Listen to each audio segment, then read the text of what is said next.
La plongée sur épave, qu'elle soit ancienne ou plus récente, est presque toujours accompagnée d'une certaine émotion, d'un sentiment étrange, mêlé d'angoisse et d'attirance. Est-ce la mort qui nous attire, ou bien la vie, l'aventure, la découverte? C'est sans doute tout cela, et bien plus encore, qui nous procure cette sensation de vivre des instants privilégiés. Une épave, c'est la fin d'une aventure humaine, figée dans le temps. Son exploration est comme une sorte de retour dans le passé, une résurrection fantomatique qui fascine le plongeur.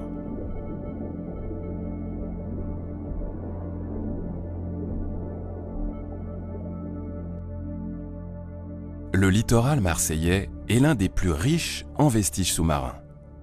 La dernière guerre mondiale a laissé pas mal d'épaves sous les eaux.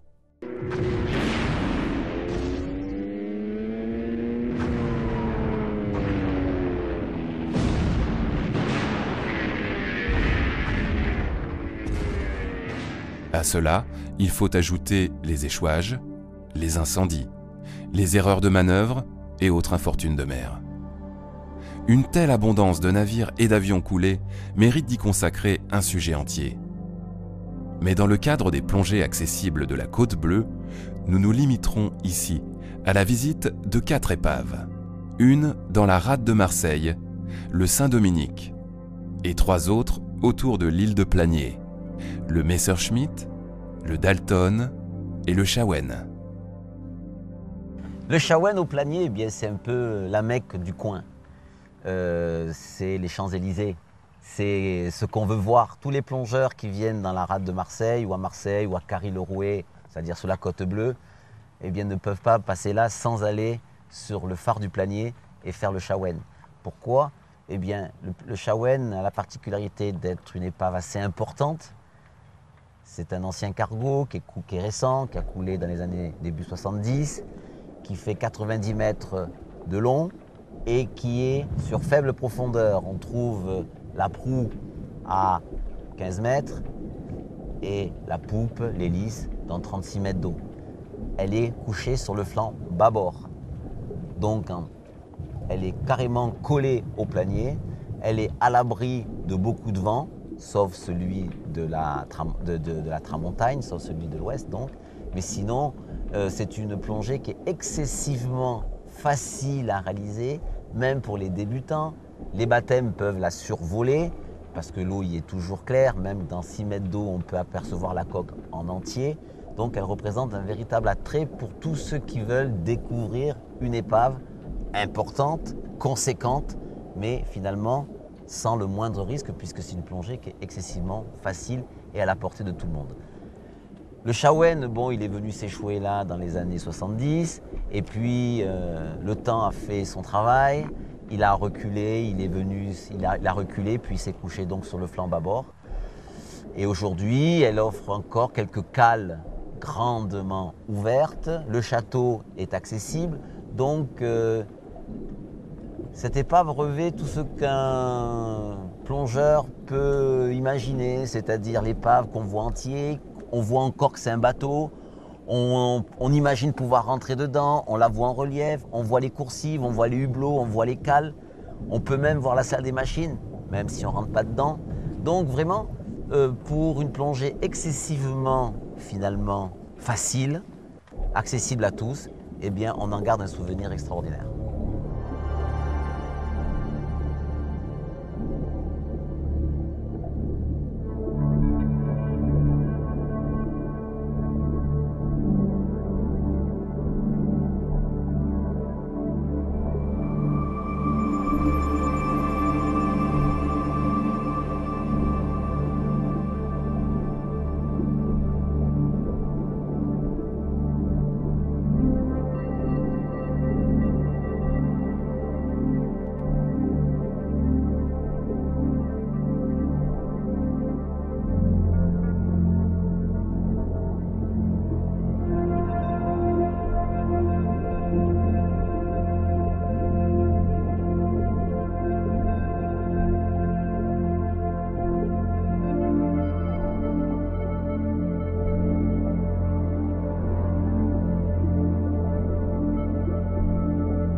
Le Saint-Dominique est une épave tout en fer. C'est un gros voilier qui est coulé sur 30 mètres, juste devant la digue du Vieux-Port à Marseille, qui est intéressante parce que là aussi, il n'y a rien autour.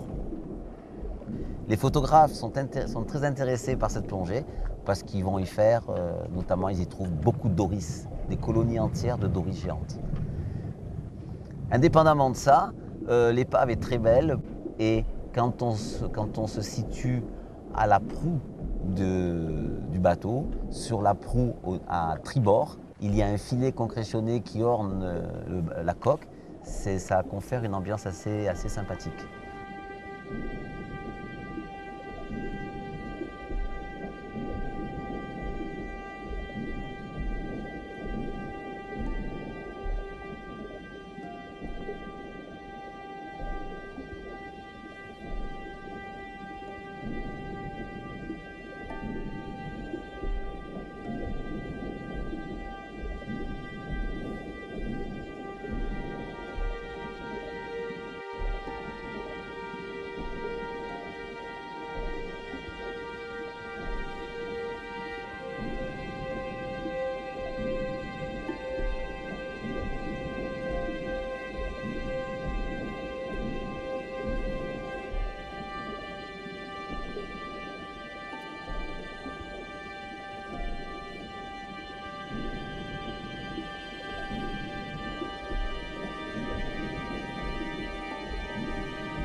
Le Messerschmitt et le Dalton, et voilà deux épaves qu'on peut faire sur une plongée.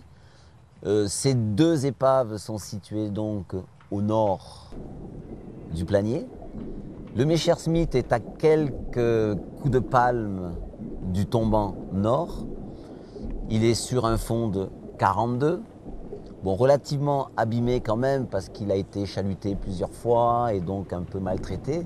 Mais ça reste quand même magique parce que l'eau y est toujours claire, bleue, le sable blanc.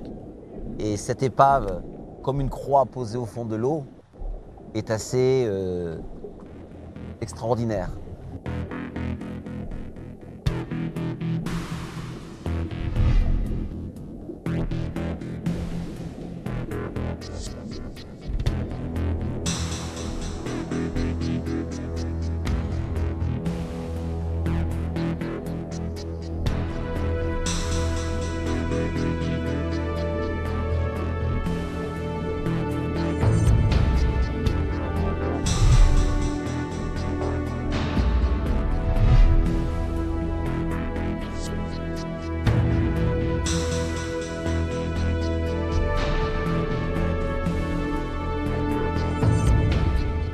À partir de là, on revient en quelques coups de palme sur le tombant, on prend le tombant main droite et rapidement, en suivant le tombant main droite, on est arrêté par l'épave du Dalton qui nous coupe la route.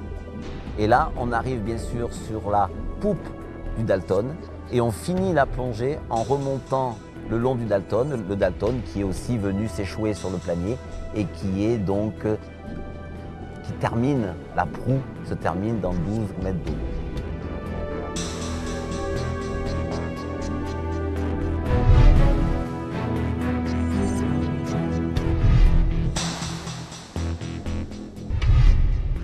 Contrairement au Shawen, le Dalton est là depuis plus longtemps. Il est là depuis le début des années 1900.